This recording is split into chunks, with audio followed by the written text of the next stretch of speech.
Bonjour à tous et bienvenue dans Plan de vol, une série d'interviews de dirigeants engagés, produite par Nouvel Envol. Nous voici ici à Caen et plus particulièrement dans le MOO où je vais accueillir des dirigeants inspirants qui portent et qui ont le courage de porter ces valeurs qui me sont chères et qui sont encore trop rares à mon sens dans le monde de l'entreprise.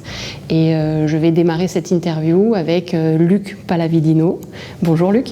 Bonjour. Tu es donc cofondateur et président de YouSign, et YouSign est un logiciel spécialisé dans la signature électronique. Donc qui dit start-up dit jeune entreprise innovante.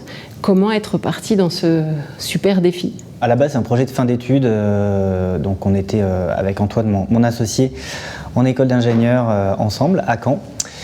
Et on a planché sur ce sujet de signature électronique. On s'est rendu compte qu'aujourd'hui, qu'à l'époque, très peu d'entreprises utilisaient la signature électronique alors qu'elles utilisaient déjà les outils digitaux. On a cherché à comprendre pourquoi et comment apporter une vraie solution à cet usage qui est indispensable aujourd'hui pour les entreprises. On a vu qu'il y avait quelque chose à faire et très rapidement on a été accompagné par des organismes locaux qui nous ont vraiment pris par la main pour pouvoir passer d'une idée à un projet vraiment entrepreneurial et à une entreprise. Qui dit start-up dit aussi levée de fonds. La dernière en date est assez exceptionnelle, 30 millions d'euros, c'est énorme. Comment as-tu réussi à lever autant de fonds ? C'est pas forcément le montant qui est important, mais plus la vision et ce que l'on souhaite en faire. Et c'est comme ça ensuite que le montant va arriver pour pouvoir y parvenir. Nous, on a vraiment pour ambition, pour objectif, d'apporter une réponse souveraine sur ce marché de la signature électronique, devenir leader européen pour les TPE-PME. Et ça aussi, c'est un point important, on cible exclusivement aujourd'hui les TPE-PME, puisque ce sont généralement des entreprises qui sont un petit peu laissées pour compte dans le marché du digital. Beaucoup de solutions qui adressent les très grandes entreprises, les gros projets, mais très peu qui adressent ces entrepreneurs, ces petites entreprises. Et pourtant aujourd'hui c'est quelque chose d'indispensable. Voilà, aujourd'hui c'est presque une question de survie. Il faut que les entrepreneurs, les entreprises plus industrielles ou plus technologiques mais petites se concentrent sur leur métier et puissent se délester un petit peu de tout ce qui n'apporte pas de valeur ajoutée, toute la partie administrative. Et on pense que la signature électronique peut apporter une réponse, un début de réponse à ça et donc aider, accompagner ces entreprises. Du coup, très ambitieux parce que finalement, tu préfères, tu nous l'as dit, le modèle économique vis-à-vis des petites entreprises plutôt que des gros contrats juteux par les grands groupes. Toute l'équipe est d'accord et derrière toi sur ce sujet-là ? Exactement, c'est là qu'on est le plus fort. C'est une vision, une mission qui nous semble très importante. Maintenant, par contre, il faut avoir beaucoup d'entreprises. Donc là, on a à peu près 10 000 clients. Et à horizon 2024, on vise les 50 000 entreprises clientes de nos solutions. Et donc, start-up innovante et numérique, avec le 100% télétravail, avec ce premier confinement, ça a dû booster YouSign, en fait, et qui existe quand même depuis 2013, finalement. Oui, tout à fait. On existe depuis 2013, mais c'est vrai que la crise du Covid a été vraiment un point de basculement pour YouSign, pour notre marché, mais pour la digitalisation des entreprises de manière générale. Et on a vu que dès le premier confinement, on a eu une explosion du nombre de demandes. Ça a été assez incroyable à vivre.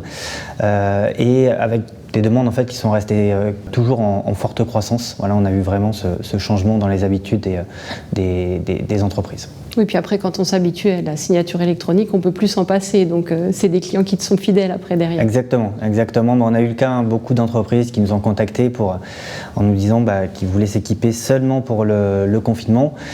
Et au final, personne n'est parti, tout le monde continue à l'utiliser parce que c'est bien plus pratique que du papier. Donc justement, avec cette expansion fulgurante, ça ne te fait pas oublier tes valeurs et notamment la chose essentielle pour toi, la planète. Donc à travers YouSign, tu as un engagement vis-à-vis de la planète. Tu peux nous en dire plus ? Oui, alors on essaie vraiment de faire attention à notre planète, à l'environnement, à l'écologie.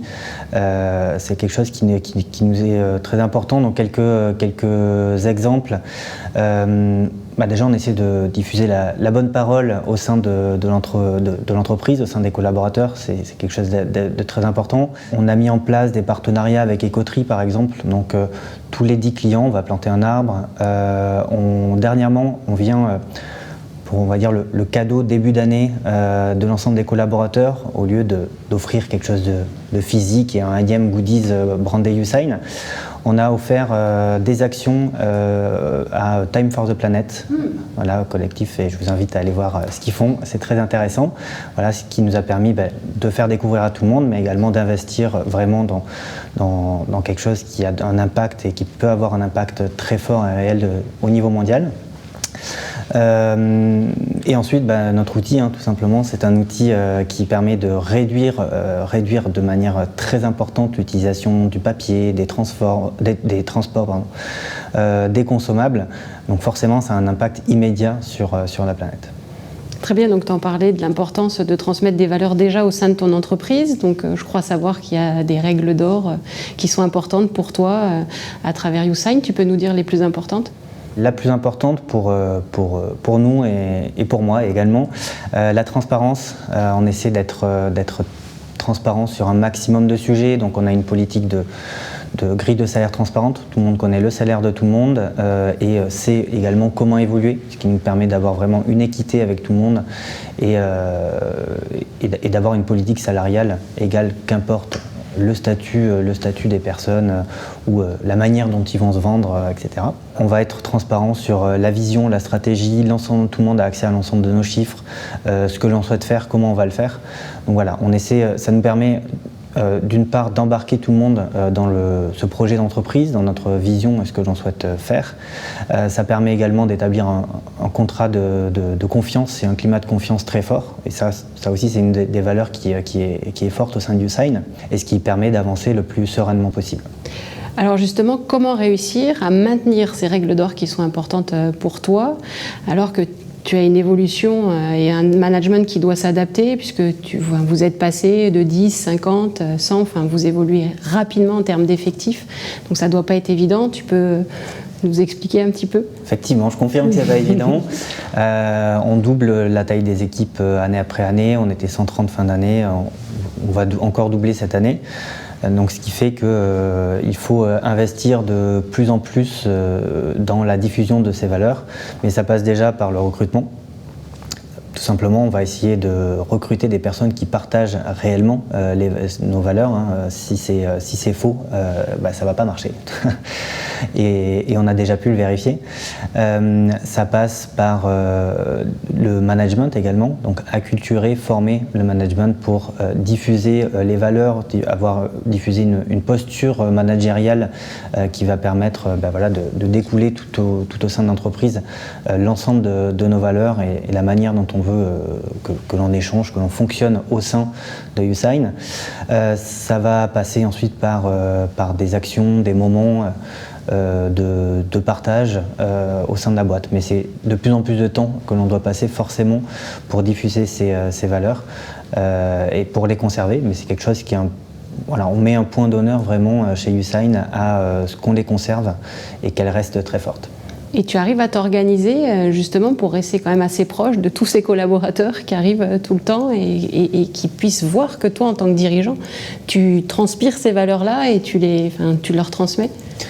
On est obligé de bien s'organiser, ça c'est sûr. Aujourd'hui, on a une promo qui arrive tous les mois chez USign. Et quand ils arrivent, ils sont accueillis par moi et Antoine, où on va leur expliquer un petit peu qui on est, qu'est-ce qu'on fait chez USign et quelles sont nos valeurs. On commence par ça déjà, donc c'est vraiment l'introduction de l'arrivée chez USign. On plonge dans ce qu'on est réellement. Et ensuite, mon rôle maintenant aujourd'hui en tant que CEO, il est surtout de diffuser à la fois la vision, mais continuer à diffuser nos valeurs, notre culture au sein de la boîte. Donc c'est une de mes priorités au jour le jour. Tu as profité aussi de cette crise sanitaire pour créer U-Universe, qui est un siège social virtuel. Alors là, je suis très curieuse. Est-ce que tu peux nous expliquer comment ça fonctionne et comment tu as réussi à faire adhérer tous tes salariés à ce nouvel univers ? Alors Universe a été une expérimentation, là on ne l'utilise plus, mais qui a très bien fonctionné pendant justement les moments où on était obligés d'être tous en télétravail et rester à la maison. Voilà. Donc chez nous, on a vraiment un mode de travail hybride. Certaines personnes qui peuvent venir au bureau, on a des bureaux à Caen, à Paris, d'autres qui sont en total télétravail. Chacun choisit. Néanmoins, il y en a qui ne sont pas forcément habitués ou dans de bonnes conditions pour travailler efficacement en télétravail. Donc on a créé ce bureau virtuel. C'est un monde 2D un petit peu avec un design de jeu vidéo Game Boy, dans lequel on a un avatar et on va circuler dans des bureaux. Donc pour aller faire une réunion, on doit se rendre dans la salle de réunion choisie, et là on va être en visio. C'est là que la visio s'allume. Donc ce qui est intéressant, c'est qu'on retrouvait les mêmes galères du bureau, c'est-à-dire trouver une salle de réunion libre, essayer de la retrouver. Voilà, donc c'était une expérience assez intéressante. Ça permettait aussi de recréer les moments d'échange informel qu'on perd forcément en télétravail. Quand on est en télétravail, les moments d'échange, ils sont programmés avec un thème défini dans son calendrier, et on n'a pas plus ces moments d'échange à la machine à café. Là, quand on se balade dans les couloirs, dès qu'on se rapproche d'une personne, ça ouvre une conversation directement, et on peut juste dire un petit salut, comment ça va, et échanger 2-3 mots, ce qui faisait du bien. Donc ça a été une expérimentation, puisqu'on a eu...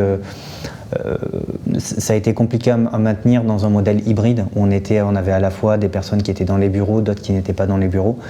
On avait des petits sujets de performance, donc ça a été un petit peu abandonné, mais en tout cas, voilà, ça a été vraiment une expérience positive et tout le monde a apprécié au sein de l'USAID. Et pas envie de la continuer d'une autre manière ou d'essayer d'envisager quelque chose, non ? C'est des choses qu'on pourrait faire, imaginer justement pour réduire la frontière physique qu'il y a entre les bureaux et les personnes qui sont un petit peu partout en France et même à l'étranger aujourd'hui. C'est des choses sur lesquelles on pourrait avancer. Et il y a des choses intéressantes, je pense, à creuser d'ailleurs dans cette direction pour vraiment enlever les barrières physiques et s'adapter à des vraies conditions de travail hybrides, totalement hybrides, et pas que du total télétravail. Et justement, si on parle de full télétravail, pour toi, j'aimerais avoir ton avis. C'est une opportunité, une contrainte ? Qu'est-ce que tu penses ? Alors, nous, dès le départ, ça a été une manière de travailler assez naturelle. C'est-à-dire, on vient au bureau, on ne vient pas au bureau. On a commencé à embaucher très tôt des personnes qui étaient pas sur Caen et donc qui étaient en total télétravail. Donc, c'est pour moi une vraie opportunité. Maintenant, nous, on aime bien ce mode hybride, ce qui nous permet vraiment de profiter du meilleur des deux mondes. À la fois les bureaux, ceux qui veulent venir, il y en a c'est important pour eux, le lien social et ces moments d'échange. Pour d'autres, ils aiment vraiment rester chez eux et travailler de chez eux. Et on en a quand même beaucoup, une majorité, qui aiment bien profiter des deux. Passer la moitié de la semaine au bureau pour avoir toutes ces interactions sociales et 2 à 3 jours également par semaine chez eux pour pouvoir, quand on est en télétravail, on peut se concentrer sur des projets plus spécifiques. Donc nous, ce qu'on apprécie vraiment, c'est laisser libre. Chacun s'organise comme il veut. Chacun considère que tout le monde, on est tous des adultes, on est tous grands, on est tous responsables. Donc on peut laisser tout le monde s'organiser et on a la chance d'être dans un métier où on a besoin d'un ordinateur, d'une connexion Internet pour travailler. Donc là, on n'a pas de frontières ou de lieux physiques nécessaires. Et c'est ça qui est intéressant pour nous, c'est vraiment laisser libre chaque personne et qu'elle puisse s'organiser comme elle veut pour être la plus efficace possible. Au final, c'est nous qui allons, c'est USAID qui va avancer d'autant plus vite. Alors je prône comme toi la liberté, ce que j'appelle la liberté spatiale et temporelle. On travaille d'où on veut et quand on veut. Et pour finir justement, comment réussir à ne pas perdre son âme quand on grandit aussi vite et avec des levées de fonds aussi importantes en fait, et de maintenir finalement ces règles d'or qui sont importantes pour toi? Je pense que dans tous les cas, ce qui est important, c'est de travailler avec les bonnes personnes, que ce soit ses employés ou ses investisseurs. On ne va pas prendre juste un chèque et ça y est, c'est terminé. Au contraire, à partir du moment où on a le chèque, l'aventure commence. On dit souvent que c'est comme un mariage. Et donc, il faut avoir échangé avec les personnes, comprendre leurs valeurs.